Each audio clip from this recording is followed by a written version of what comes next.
Welcome to EP Daily. Today on the show, we give my buddy Batman some IT assistance in the rundown.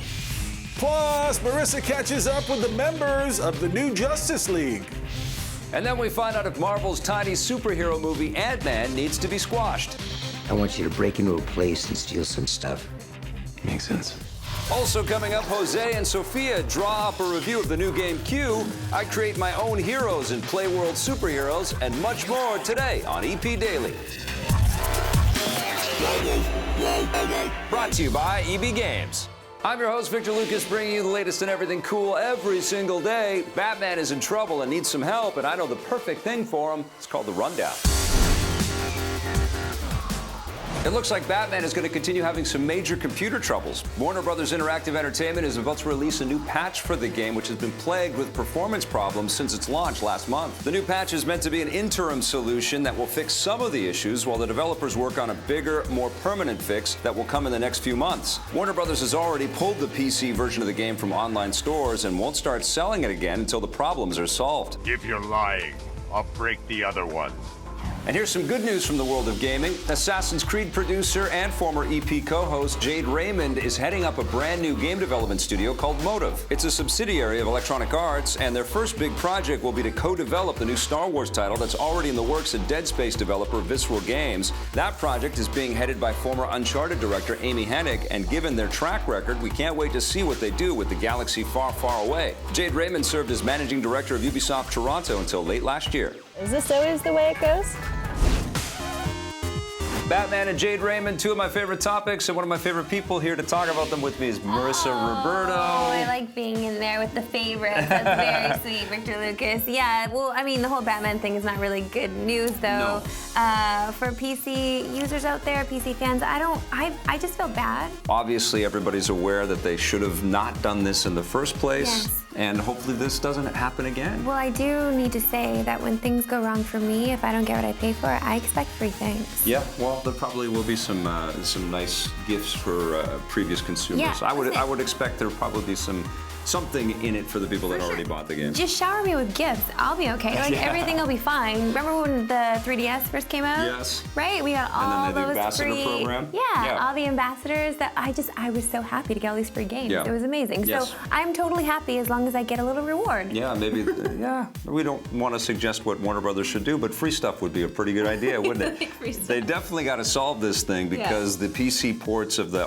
last Arkham games have all been fantastic, and they have to figure this one out. Yeah. And I think they've had some issues, though, before they all became fantastic, so maybe this is something that they have to learn, and other publishers and developers will learn as well. Right. Now, Jade Raymond is one of our favorite people in the games business. She was on this show for a couple of seasons, and Yeah, she was she's terrific. kind of a big deal. She's a big deal, yes, and she's run studios and run huge games. Well, you know I love it, number one, because, you know, boss lady. Yep. She's taking care of business. She's Yep. TCBing all over the place, and I love this girl. Plus, she's she has so much going on. Yeah. And she's juggling all these things, and she's heading up companies. I'm just beyond proud that, number one, I know this girl, and she is amazing, but number two, she used to be on the show, so, you know, dream big.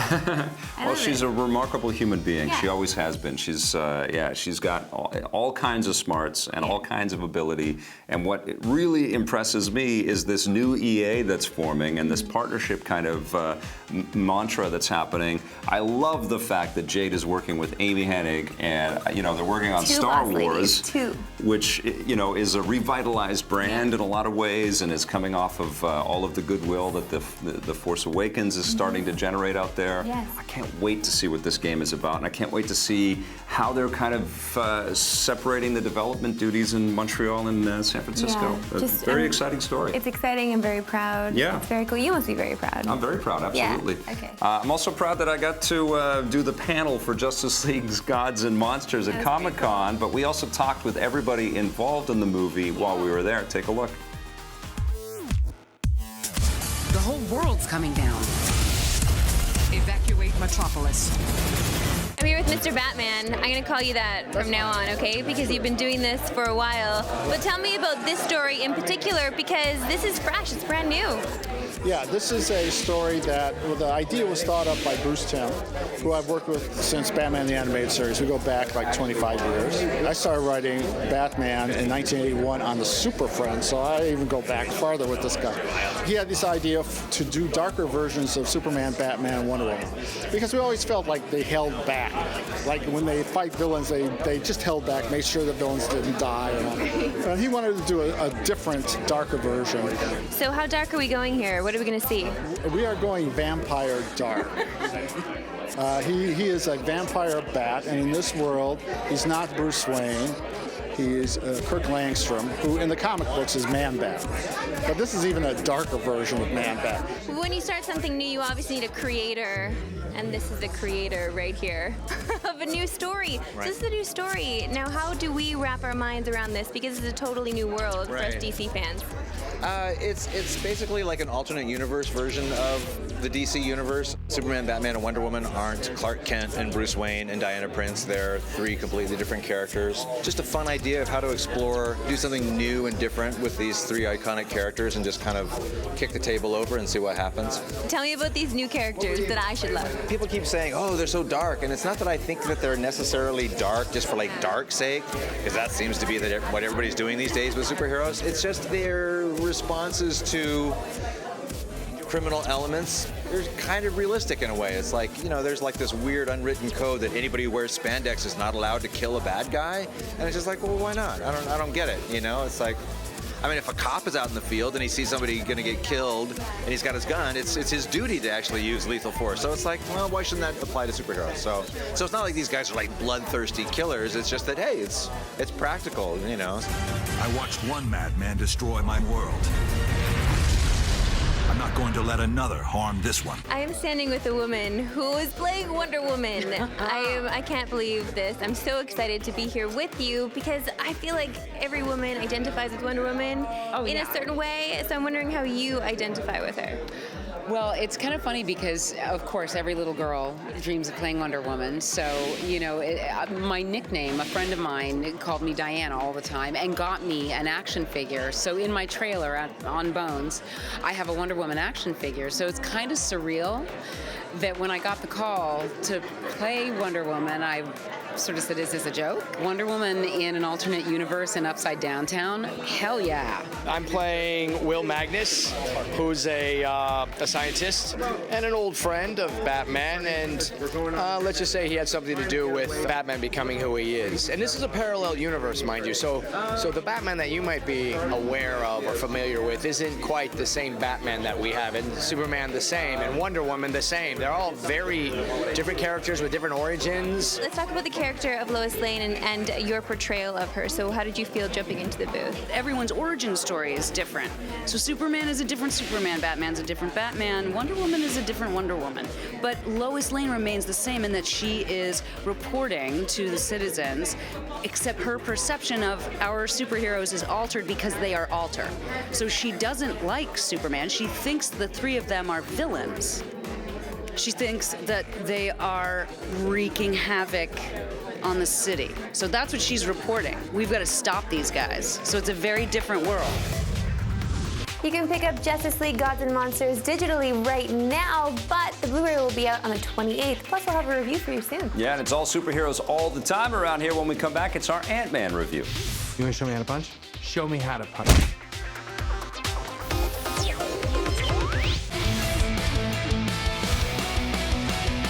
EP's mobile coverage is brought to you by GameLoft, makers of Asphalt 8 Airborne, which you can play on your Android or iOS device for free right now. On the plane coming back from Comic-Con, I sat down and played a charming game called Playworld Superheroes. I know, I should have reviewed this while I was at Comic-Con. I still had superheroes on the brain, though, and so I got into this game. It's definitely made for kids. It's not really a super sophisticated superhero game by any stretch of the imagination, except for the fact that it really incorporates some fantastic mechanics that encourages players to be creative and customize their very own superhero. And you imagine what the superhero that you create out of cardboard and bits of sort of tin cans and cardboard belts and things like that. You have actually you build a cardboard blaster on your arm. It imagines what that superhero would be like if he was facing off against a horde of alien invaders, and the aliens are kind of cute and squishy and they blow up real good. The mechanics on the combat aren't perfect, and frankly the mechanics on the creative aspects aren't perfect, but just the whole visual shine and just the imagination on display here is something to be commended. I think that there's actually quite a bit of meat in the gameplay experience for kids of all ages to kind of jump in and enjoy. I like the customization options. You've got wave after wave of enemies to defeat, and as you defeat them you get the currency of the game that allows you to upgrade and find different kinds of attributes and eventually get into the rocket boots and things like that. This is some fun stuff. I'm going to give Playworld Superheroes an 8 out of 10. Oh, Playworld Superheroes, another nice one from Victor Lucas. Listen, pop quiz time, a little personal information about myself. Whenever I see any movie that has any vermin in it or bugs like ants, I always worry that maybe those things are crawling on me, like when I see those spider movies and things. Relax for a second. I get nervous. There are ants in AntMan, but you know what? There's also Paul Rudd, so let's take a look at our review. Oh. I need you to be the AntMan. A movie I thought I would never be reviewing, AntMan. Paul Rudd is AntMan. Paul Rudd is AntMan. I'm just glad I'm not talking about this with Scott Jones, because it would be Ant-Man. This is an origin story of AntMan. Yes, because it we is. all have to wrap our minds around the lore. We have to wrap our minds around this tale that seems, you know, quite far-fetched. Yeah, and it's actually a multi-threaded fantasy because Hank Pym, who was the original Ant-Man in the comic books and Giant Man as well, is played by Michael Douglas, and we get a little bit of his origin tale in here as well, which was actually kind of my favorite part of this stuff. We do get to find out who Hank Pym is and his crazy invention, and then of course we've all seen the trailer. They find Paul Rudd, who plays Scott Lang, who's a down-on-his-luck criminal with a heart of gold, a kind of Robin Hood type. Yeah, he's Robin Hood. Yeah. He steals from the rich to give to the poor. Of course, we want to love Paul Rudd, and we do right away, and that's exactly why he was cast. Yes. Exactly why he's playing Ant-Man, because you already love him off the bat. Everything he says has punch to it. Even if he's not saying anything, he just makes little faces back and forth. Yeah. He just has this charm about him. And he is incredibly charming. He's everybody's best friend, right?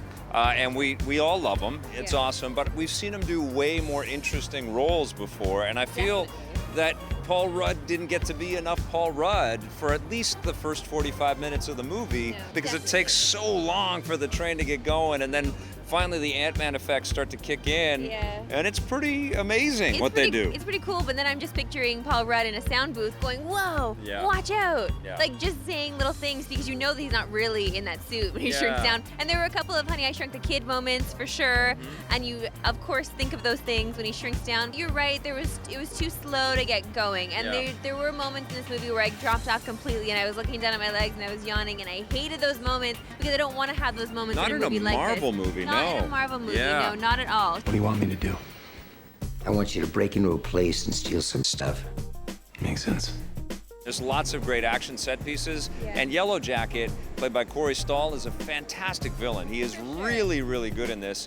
The suit that he wears is unbelievably cool. He even has powers that I think Ant-Man is going to be envious of. But I liked all of the back and forth between them all as well, and there's many generations of hate that has been bubbling up between Corey and Evangeline Lilly, Hope Van Dyne, who does a great job in here as well. She's always such a butt kicker, man. I'm so proud of her. She's always kicking everybody. EP's own Evangeline Lilly is up on the big screen in Ant-Man. Big deal. Well, she's fantastic again, but I felt like they could have even used a little more of her. Of course, there wasn't enough of her. Yes. Of course, there wasn't enough. There wasn't enough of her. There wasn't enough Paul Rudd. I mean, clearly there's some kind of love story percolating there, and I want to see more of that. I mean, they tease a lot of things that are going to come in the future. You want to show me how to punch? Show me how to punch. That's how you punch. All of the combat type stuff that they show, you know, Ant-Man shrinking and growing and shrinking, that was amazing. I think they don't come at you with the ferocity of previous Marvel movies. There's a little bit more air in this thing, so you're kind of having to dissect the relationships, and you are supposed to go on this big leap, this big okay, I guess this is cooler technology than any of the Iron Man stuff I've seen before. For sure. I still really had a good time, and I really like this character now in the context. You know what? I am happy that it did not disappoint me. Yeah. Did I wish it was better? Do I wish it was better? Yes, Yeah, absolutely. me too. I wish that this movie was a 10. Unfortunately, it's not. What are you But giving you know it? what? It's enough to sit down and buy a ticket Yeah. for and sit down and eat some popcorn and enjoy the ride of Paul Rudd as Ant-Man. I'm going to give this movie a 7.5. Yeah, it gets a 7.5 from me too. I didn't love it, but I had a good time. So Paul Rudd plus bugs equals an okay night at the movies for Marissa Roberto. That's what I'm saying. Right, it's okay. Plus Evangeline Lilly. She's in there too, man. She's part of the equation. We've got to take a break now, but when we come back, we've got a review of Q.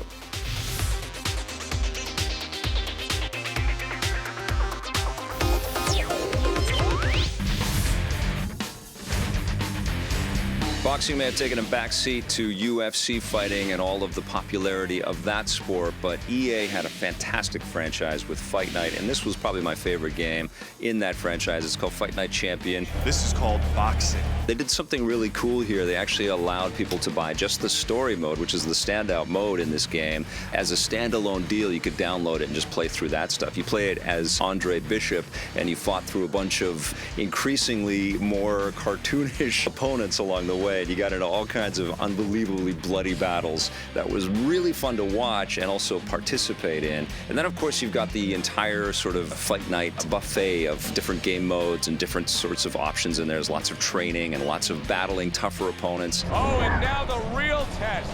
Can he get up after going down a second time? The mechanics were perfect in this game, and the visuals, although a little dated now, still unbelievably cool to look at. This is absolutely a treasure of a buried treasure.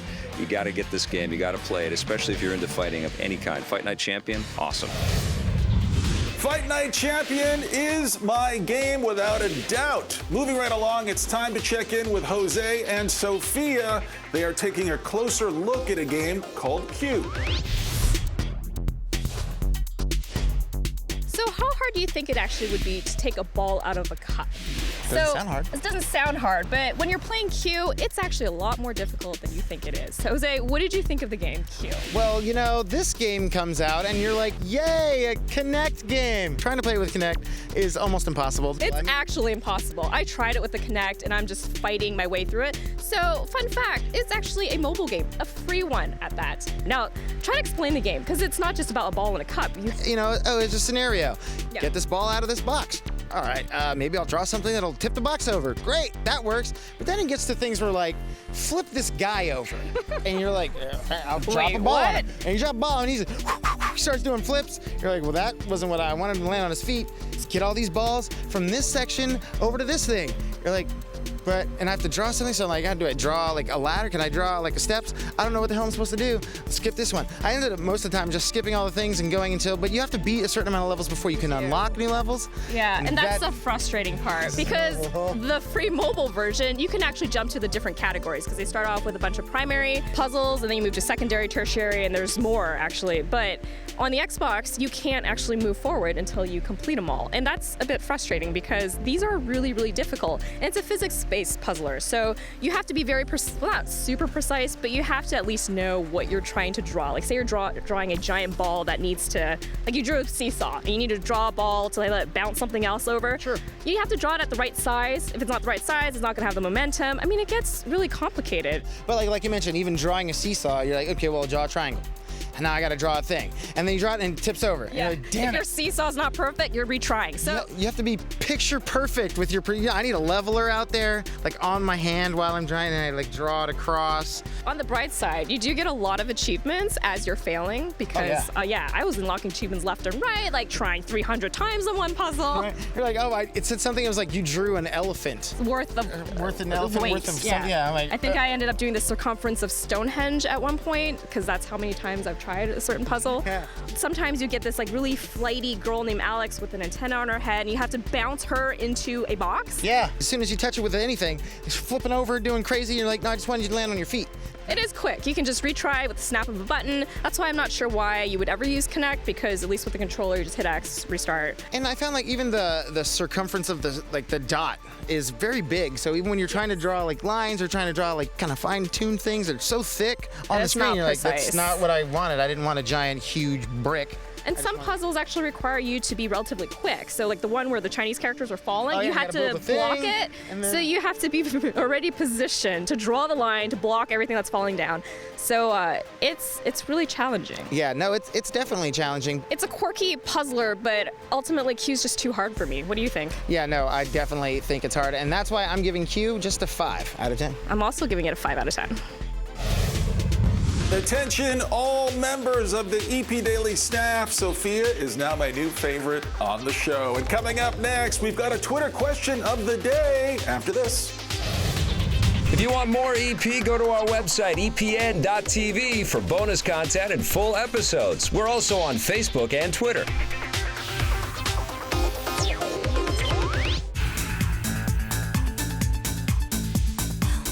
Welcome back to EP Daily. It is time now for the best part of today's show. It is the Twitter question of the day. This one comes from Ryan. He is at NicholsRyan1, I guess. Zero was taken, but that would be weird. That would be weird. He says, what happens when virtual reality is indistinguishable from reality? What will extreme violence in VR mean for society? Holy smokes, Ryan. Wow, very Coming deep at us. question. And yeah, I guess people are concerned about what's going to happen with violence in virtual reality. For sure. But who's to say that we aren't already living in some kind of virtual realities? Oh my goodness, somebody no. else's dream, somebody else's construct Holy smokes. of what reality Victor Lucas is. went even deeper than Ryan. Did we take the blue pill? Did we take the red pill? I don't know. Are we in the Matrix right now? Could be. Yeah, and violence is means different things to different people in different parts of the world. And no, it's a very heavy topic and a good question. If you want to ask us a question, go to our website, epn.tv, where you can also get caught up on full episodes. We've got more coming for you in the next episode of EP Daily, including a look at Ghost Recon Wildlands. Thanks for watching. Bye. EP would like to thank its sponsors, Nintendo, Xbox. Ghost Recon Wildlands is a 4-player co-op open-world military shooter set in Bolivia. It's set in the near future, 4 years from now, where the ghosts have been dropped behind enemy lines to cause chaos and try to disrupt the alliance between the Santa Blanca drug cartel and the local corrupt government.